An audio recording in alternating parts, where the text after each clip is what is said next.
Então, Luciano, ele não sinalizou porque ontem, o que ele fez? Ele fez um jogo-treino contra os reservas do São Caetano com todos aqueles que não participaram da vitória diante do Mirassol. Então, o time ontem teve o Jean, teve o Araruna na direita, depois o Igor, que foi contratado da Ponte, teve Bruno Alves e também o Lucas Cal, o Rodrigo depois entrou no lugar do Cal e o Léo Pelé na esquerda. Teve um meio de campo bem diferente, o William Farias, Lisiero, o Hernanes e um ataque com o Birubiru, que ainda não tem a sua documentação regularizada, o Diego Souza voltando de contusão e o Everton Felipe. Depois o Carneiro, que se ausentou da concentração, não foi para o jogo, vai ser multado entre 30% e 40% dos seus vencimentos, mas vai continuar por enquanto no São Paulo, a não ser que apareça uma proposta muito forte do futebol uruguaio, entrou no decorrer do segundo tempo. Eu consigo aqui mais no feeling do que propriamente na informação imaginar que o Bruno Alves possa ter uma chance na zaga, que o Lisiero possa ter uma chance no meio de campo, seja no lugar do Jusilei ou do Hudson, o Hernanes com certeza vai fazer a sua estreia e no decorrer da partida provavelmente o Diego Souza também será testado. O Diego tem a questão física, é o jogador que volta sempre um pouquinho acima do peso, então tem que ganhar ritmo, demora um pouquinho mais para ficar 100% fisicamente para a temporada. E o Pablo precisa de entrosamento, é um dos reforços, precisa de entrosamento. Então talvez comece com o Pablo e feche com o Diego Souza, mas tudo na base do feeling, tudo na base ainda da especulação do que propriamente para fechar o time que joga em Novo Horizonte. Certo, Edu. Muito obrigado pelas informações. Eduardo Afonso, que volta durante a programação aqui dos canais ESPN para trazer mais informações a respeito do São Paulo. Só quero corrigir uma informação que estava aqui embaixo. O jogo do São Paulo, na verdade, não é amanhã, né? A gente estava vendo aqui que linha de passe pós-jogo amanhã. Na verdade, é quinta-feira o jogo do São Paulo. Tem linha amanhã? Então, linha pós-jogo de outros jogos. Tem linha quarta, tem linha quinta e o jogo do São Paulo na quinta. Exatamente. Amanhã, por exemplo, temos Palmeiras e Botafogo, temos Guarani e Corinthians, Oeste e Bragantino e Mirassol e Red Bull. Então, são esses jogos de amanhã. Na quinta é que o São Paulo enfrenta o Novo Horizontino, Que lá em ganhou Novo Horizonte. Ontem, jogando fora de casa, ganhou do Ituano, 1-0. Estreou ontem, né? E vai ter que jogar quinta mesmo, né? Jogou na segunda-feira à noite. É uma viagenzinha longa, né? Assim, mas... E de volta 800 quilômetros. É bastante. É bastante. É o que vai jogar a menor quantidade fora, mas vai ter a maior distância percorrida. São Paulo. Por causa de em relação ao Corinthians e Palmeiras, o Filipão estava reclamando os 3 jogos fora de casa do Palmeiras no início, depois isso se equilibra, mas os deslocamentos do Palmeiras não chegam a 300 quilômetros, todos. E o do São Paulo, num único jogo, vai a 800. Sim, não adianta olhar para o Paulistão e achar que estão ver chifre em cabeça de cavalo, né? Depois as coisas ficam iguais. Eu até falava isso ontem. A gente está num torneio, não está no campeonato. E para abrigar este torneio com tantos clubes, você tem grupos, no mesmo grupo os times não se enfrentam os outros. Não são jogos de ida e volta, isso é no brasileiro. Alguns... Essa diferença do campeonato do torneio, só para deixar bem claro, né? Então, você pode, talvez, se tiver, vamos imaginar que vai ter um grande time no interior. Quem for jogar lá na casa desse grande time pode se sentir numa situação inferior, porque é melhor recebê-lo em casa. Quem vai ser? Você não sabe. Então, não adianta querer... Quando você vai para um torneio como esse, você tem que entender as peculiaridades dele. E tem também a questão de jogos na mesma cidade, de grandes. Eventualmente, o Santos pode jogar aqui, na capital, aí você tem um quarto clube jogando na capital, tendo, por exemplo, você tem que dividir entre quarta e quinta, entre sábado e domingo, com equipes em casa, outro fora. Então, é melhor não levar para outro lado, assim, achando que é uma sacanagem. Isso aí já é demais, né? É isso. Para vocês, quais são as prioridades do Jardine, quais deveriam ser as prioridades do Jardine nesse começo de trabalho dentro do Paulistão? O Paulistão, é claro que para o São Paulo hoje, qualquer título vale, né? Ao contrário de outras prioridades de outros clubes, como, se não ganhar o Paulista, tudo bem. Para o São Paulo, acredito que tem um peso maior até o próprio Campeonato Paulista.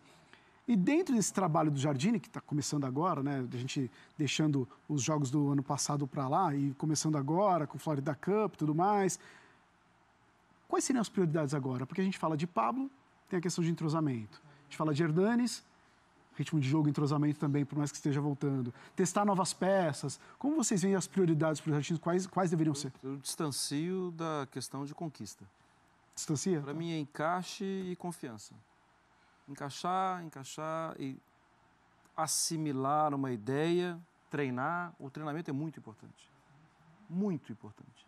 E o treinamento não pode ser tratado como uma coisa menor. Não é uma coisa menor. É o trabalho diário, é o do dia a dia. É ali que se corrige, é ali que se acerta, é ali que se corrige de novo. O rodízio prejudica um pouco isso? Entrosamento do time e tudo mais?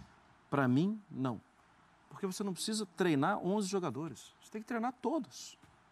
Você perde 3, 4 jogadores, os que vão entrar, eles têm que ter a ideia de jogo.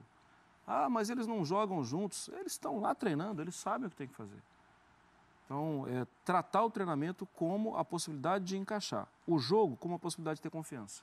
Encaixe e confiança. Aí vai ganhando jogos, porque tem um bom encaixe, e vai ganhando confiança.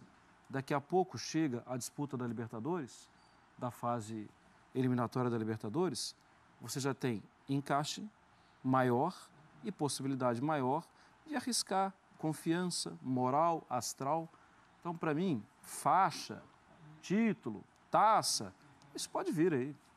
Mas a prioridade de São Paulo não é essa. A prioridade de São Paulo é estar na fase de grupos daqui a pouco, é fazer um grande brasileiro, é buscar títulos.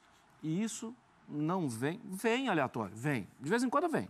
Mas é tão de vez em quando que não dá para acreditar nisso. São Paulo precisa ter encaixe e confiança. E antes desse...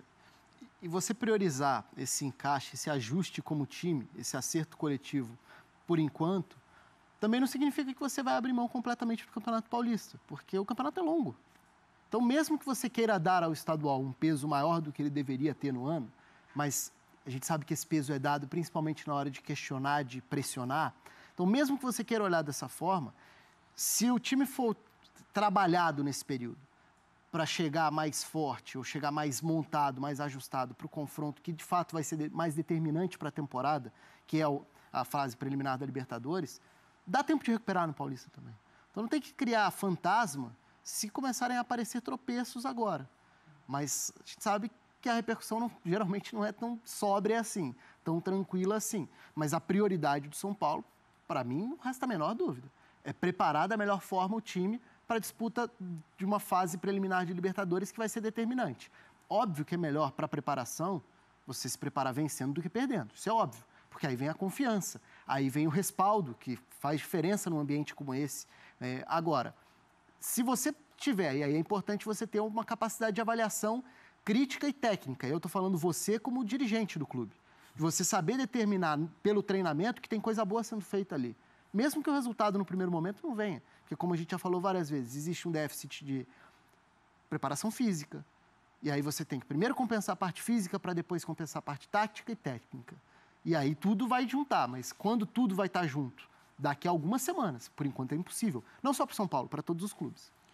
Em relação ao rodízio, o Calçado, só queria que você também respondesse. Em relação ao rodízio é um negócio que o jogador não gosta muito. O jogador quer jogar todos os jogos, o jogador quer aparecer, o jogador quer estar lá. Acaba não agradando. E acaba não agradando mais ou quem já está há muito tempo no clube, ou que a gente já tem um nome mais estabelecido, o cara que é um pouco mais experiente e tudo mais. Mas é importante para o time. É importante para o elenco você você rodar. Eu acho que a gente ainda vai alcançar um profissionalismo. Se a gente olhar no TP, a gente vai achar que a gente tomou alguma coisa agora, né? Tá um pouco embaçado. Mas eu falei, não estou bem. Morri, né? Não estou bem. Porque o nosso teleprompter aqui, ele deu uma embaçada. Nossa, sabe? Agora que eu vi aqui que tá embaçadíssimo. Não somos nós, não, né? Então, o efeito tá igual para todo mundo. Aquele café tava Vocês batizado. tomaram aquele café? Aquela laranja no vestiário, sabe? Aquela laranja no vestiário. E os caras voltavam lá atrás do Campeonato Paulista, chupava a laranja no vestiário no intervalo, o segundo tempo voava. Melhorei. Melhorou. Todo mundo sóbrio de novo. Vai mais uma laranja aí? Fala do rodízio. Até o dia 31 de janeiro, nós teremos, atenção, volta no mês de janeiro, dia 31, está chegando.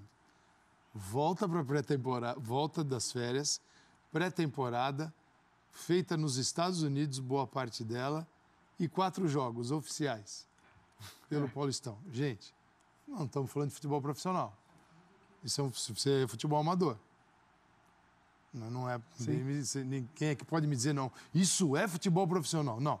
Isso é futebol feito por amadores.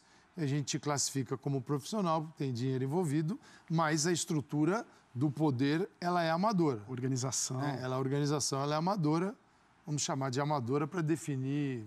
Talvez seja justo que tem amadores bons aí na várzea. Se bem que a várzea, em vários momentos, é mais profissional do que os nossos amadores profissionais que nós temos aqui. Isso é verdade.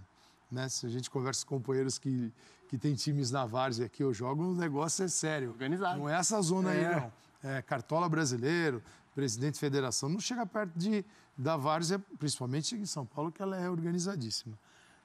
Então, cara, com essa estrutura até dia 31 de janeiro, 4 jogos oficiais pré-temporada aí nos Estados Unidos, aí você pega o treinador e começa a socar. Eu estava vendo São Paulo no sábado, né? Tomou 1-0 no Novo Horizontino. Eu só pensando em algumas cabeças. Eu também. Eu tive essa mesma reação. A mesma que você conhece bem. Eu falei assim, deve estar em Polvorosa. O Jardine já caiu. Aí, mudou. Aí não caiu mais. Né? Não só caiu, como... Já voltou e voltou bem.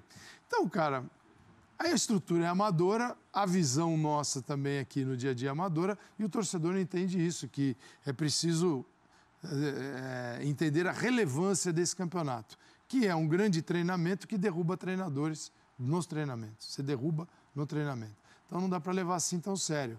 Mas tem Libertadores da América. O objetivo, para mim, a primeira estaca, quando você vai elaborar o plano do São Paulo no ano, é 2019, abriu lá o calendário, é o Tajeres. Então, o jogo contra o Tajeres. Eu tenho que olhar para esses jogos, para a entrada na competição principal, e trabalhar esta entrada aqui. E não entender que o Paulista precisa... Claro que você tem que ganhar todos os jogos, mas é ganhar para chegar aqui, em condição de disputar, que é muito cedo até para o momento do clube, troca de treinador, chegada de jogadores. Mas é uma estrutura bem amadora que a gente tem que conviver com isso até abril.